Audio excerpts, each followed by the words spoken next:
என்னடா நடிக்க கூட்டிட்டு போய் நடக்க சொல்றான்.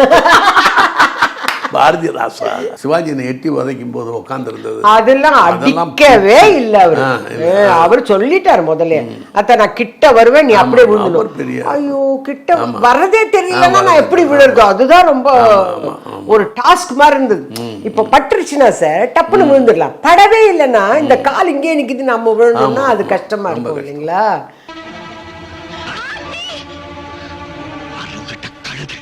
அப்புறம் ரசிச்சு ரசிச்சு இவன் எதுக்கு இப்படி நடக்க சொல்றானே தெரியலையே, அவன் மூளைக்குள்ள என்ன வச்சிருக்கான். இவர் சொன்னாரா சிவாஜி என்ன என்ற இவர் மதிவழி சண்முகம் சொன்னாரு, என்னடா நடிக்க கூட்டிட்டு போய் நடக்க சொல்றான். பாரதி ராசா நடிக்க கூட்டிட்டு போய் நடக்க சொல்லிட்டு அப்படின்னாரா. அது ரொம்ப இதாக இருந்துச்சு. ஃபர்ஸ்ட் டே மேக்கப்போட தான் வந்தார். அப்புறம் சும்மா நடந்து 2-3 ஷாட் எடுத்து அனுப்பிச்சிட்டாங்க. அதுக்கப்புறம் இவர் போய் சொல்லி இப்படியே தானே வரணும், நீங்கள் இப்போ உட்காந்துருக்கீங்களே இப்படியே வாங்கினேன் இப்படியே வாங்கினேன்னு அவரை மேக்கப்பே இல்லாமல்